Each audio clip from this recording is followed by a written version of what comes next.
This is Gregaro McCool coming to you from the County Fence Biannual Skunk Works deep in the wilderness of eastern Ontario.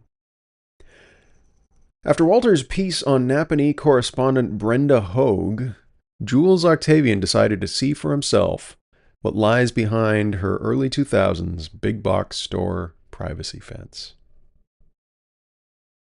The graying privacy fence behind Brenda Hogg's white aluminum-sided wartime home may look like nearly every other house on the street.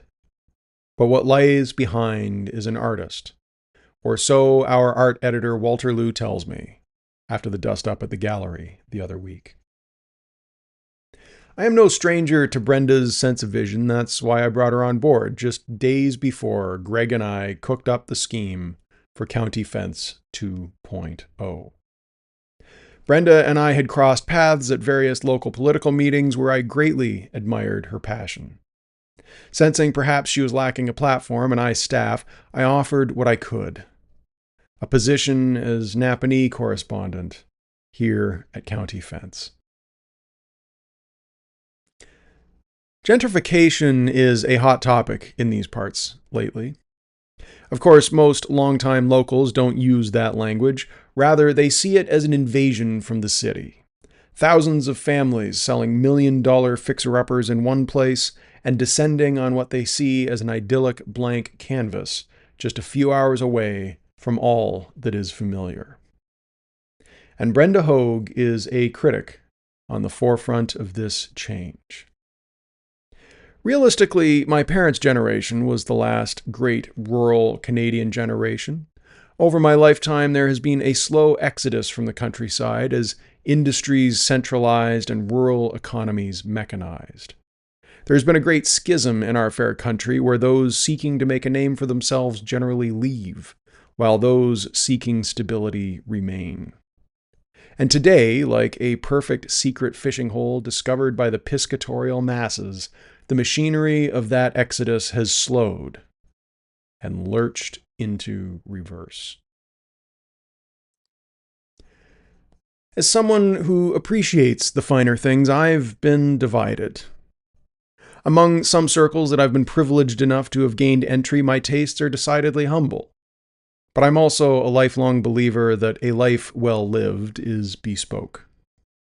For instance, County Fence HQ is a simple bungalow, not entirely different from those up and down Miss Hogg's own street.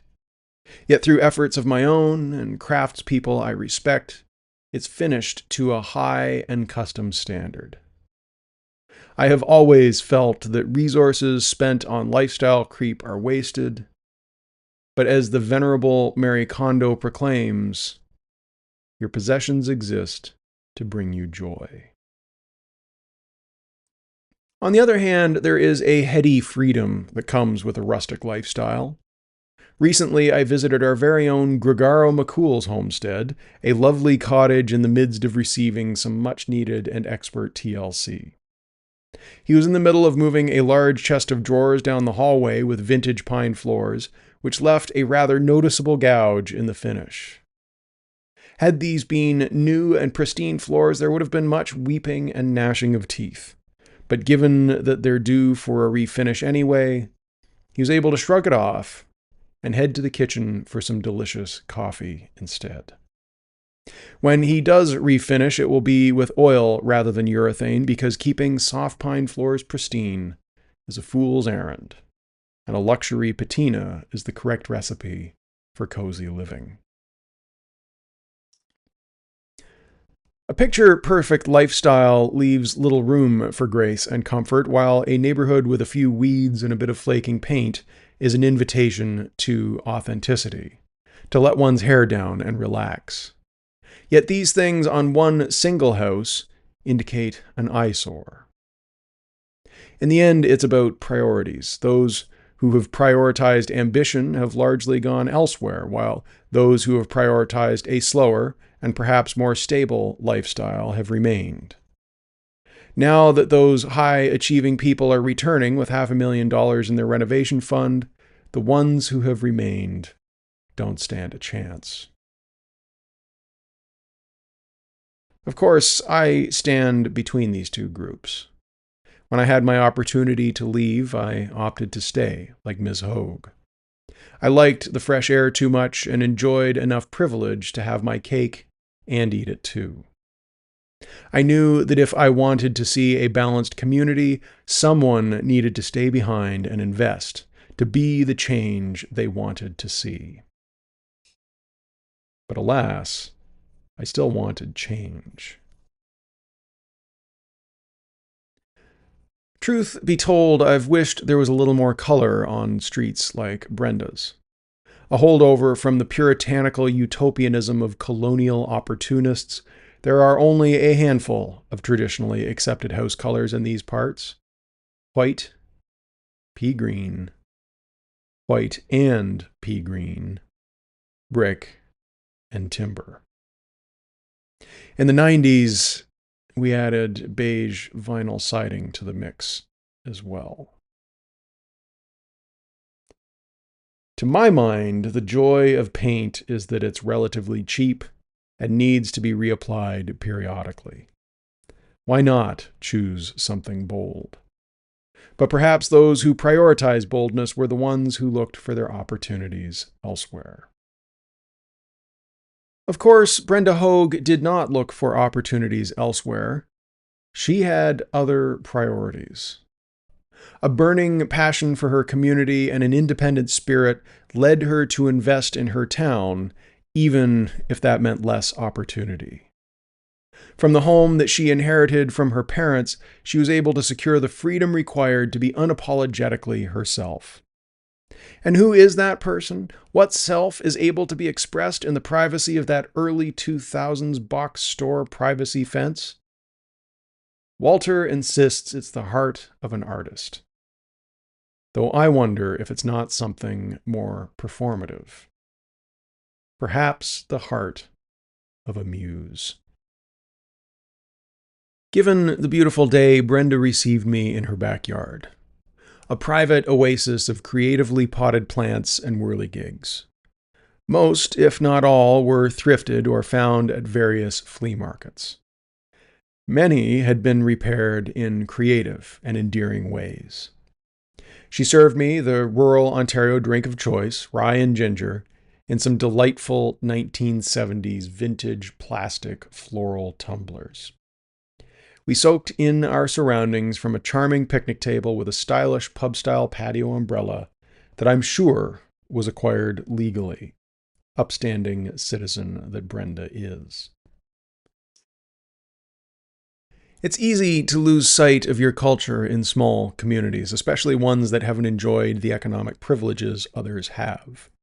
An insecurity develops that causes one to either cling what they already possess or the things their neighbor possesses. A classic example might be Canada and the United States. Arguably, we have the healthier and perhaps more multifaceted culture, but it's obscured by the sheer amount of culture that an extra century of history, 10 times the population, and the Hollywood culture-making machine can output. Thus, we find ourselves envious of a country without socialized healthcare, deep racial inequality, and among the poorest social mobility of developed nations. Canada is arguably reaching maturity as a nation at this very moment, but could hit a self-imposed ceiling rooted in the insecurity we feel in the presence of our southerly neighbors. The same thing happens in small communities in our region. Their identity becomes so reactive to and thus dependent on nearby large urban centers that a healthy individual culture is not cultivated.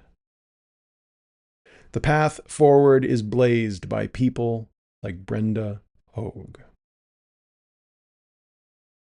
It's rare for Brenda to leave Napanee, which shows serious commitment. Being such a small community, this imposes limitations on her curatorial abilities, but I am a firm believer that constraints breed creativity in the same way hardship breeds culture.